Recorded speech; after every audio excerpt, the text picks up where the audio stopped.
Hello everyone, आप सभी का स्वागत है अपने यूट्यूब चैनल लक्ष्य जेटेट एग्जाम में। आज हम लोग चिंतन जो सीटेट 2021 में एक बहुत ही इम्पोर्टेंट चैप्टर का रोल निभाता है, उस पर आज हम लोग चर्चा करेंगे। देखिए, उससे संबंधित सारा चीज़, उसका भेद, कौन कौन से भेद होते हैं, उनका सारा वर्णन किया हूँ, उसको समझाया हूँ अच्छे से, किनके कौन से भेद है। और ये आप लोग लास्ट में लाइक शेयर एंड सब्सक्राइब करना तो आप लोग का काम है। चलिए आते हैं स्टार्टिंग से, क्या है मुख्य बातें, बहुत ही अच्छे से समझाऊँगा। चिंतन जो है, यहाँ पर देखिए, चिंतन जो आज का टॉपिक है, ध्यान से देखिएगा, स्किप नहीं कीजिएगा वीडियो। चिंतन एक ऐसी मानसिक प्रक्रिया होती है जिसमें वातावरण के अंदर, यानी कि वातावरण के अंदर मिलने वाली सूचनाओं का जोड़ तोड़ है। यानी कि आप अपने से माइंड में ही सोचते हैं, उसी के अंतर्गत आप कोई भी निर्णय लेते हैं, यानी कि सारा चीज़ आपके माइंड में ही चलता है। और एक एग्जाम्पल यहाँ में लिखा है, चिंतन प्रतिमा और प्रतीकों का मानसिक जोड़ तोड़ है। यानी कि आप देख सकते हैं मानसिक जोड़ तोड़, यानी कि माइंड में ही आप प्रतीकों और चिन्हों के द्वारा आप क्या करते हैं, अपने माइंड में सभी चीज़ों को आंकते हैं कि क्या चीज़ करना चाहिए, क्या चीज़ गलत है। सोचना, माइंड में ही सोचना। चलिए उनके भेदों को देखते हैं कौन कौन है। चिंतन के प्रकार, चिंतन के मुख्य रूप से दो प्रकार होते हैं। स्वपरायण, जिसको स्वली चिंतन भी कहते हैं, यथार्थवादी चिंतन, जिसको रियलिस्टिक चिंतन भी कहते हैं। पहला वाला को इंग्लिश में इमेजिनेटिक चिंतन कहते हैं, दूसरा यथार्थवादी चिंतन को रियलिस्टिक थिंकिंग भी कहते हैं। चलिए नेक्स्ट स्लाइड में देखते हैं क्या है। उनके जो भेद हैं चिंतन के या सोचना, दोनों एक ही वर्ड है।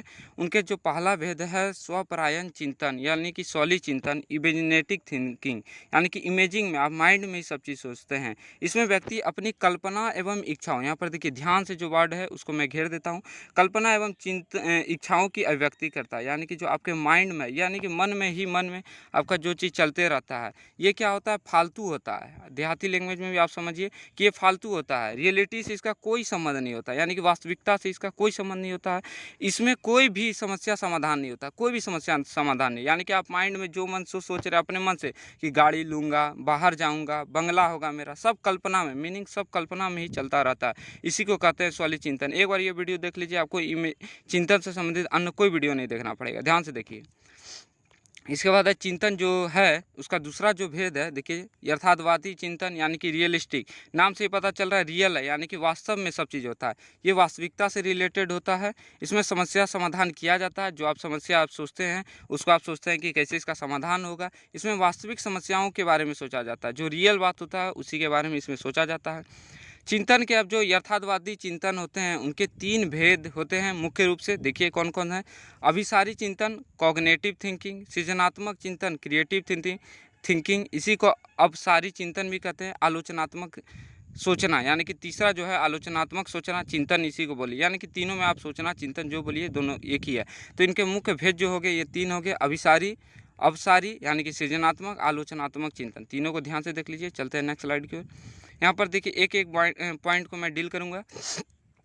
अभिसारी सोचना, यानी कि पहला जो है अभिसारी सोचना, कंजर्वेटिव थिंकिंग, दिए गए तथ्यों के आधार पर किसी निष्कर्ष पर पहुंचना। इसमें मूल रूप से है कि आप एक ही आपका माइंड होता है, यानी कि एक तरफ ही चलता है। जैसे 2 और 3 दे दिया जाए तो आप इसका आंसर सीधा बोलेंगे 5 होगा। ये क्लोज इंडेड होता है, वन आंसर होता है, इसका सिर्फ एक ही आंसर होगा। आप लोग ध्यान से देखिए। दूसरा जो स्लाइड है, सृजनात्मक चिंतन, इसी को अवसारी चिंतन भी कहते हैं। ऐसे चिंतन में व्यक्ति तथ्यों के अनुसार व्याख्या करता है, यानी कि ज़्यादा लंबा भी हो सकता है। अलग अलग टाइप से आप सोचते हैं। इसमें कौन कौन संख्या को जोड़े जो 10 हो जाए, ये एक सवाल जिस प्रकार से मैं लिए तो आप बोलेंगे 2 जोड़ आप 8 बोल सकते हैं, 5 जोड़ 5 बोल सकते हैं, 7 जोड़ 3 बोल सकते हैं। यानी कि आप अलग अलग तरीका से, आप अलग अलग बच्चा का अलग अलग आंसर हो सकता है। इसके बाद इसको ओपन इंडेड कहते हैं, यानी कि आप अलग अलग टाइप से सोच सकते हैं, कई आंसर हो सकता है। जो सृजनात्मक या अवसारी चिंतन है, ये कई तरह से हो सकते हैं, ध्यान से देखिए। इसके बाद है आलोचनात्मक चिंतन, इसको ध्यान से देखिएगा, कोई नहीं बताएगा इस तरह से जो मैं समझा रहा हूँ। किसी वस्तु या तथ्यों की सच्चाई को स्वीकार करने से पहले उसके दोष गुणों को परखना, यानी कि क्या चीज़ सही होना चाहिए, क्या गलत है, इसके बारे में पहले से ही अपने माइंड में सोचना, उसके गुण एवं दोष के बारे में, यही होता है आलोचनात्मक चिंतन। यानी कि यहाँ और एक बात लिखा हूँ, बिना सोचे समझे किसी के विचारों को स्वीकार कर लेना, ये कमज़ोर आलोचनात्मक चिंतन है। यानी कि बिना आप कोई भी चीज़ को सोचे समझे अगर आप निर्णय लेते हैं तो वह एक कमज़ोर आलोचनात्मक चिंतन के अंतर्गत आता है। ध्यान से देखिए।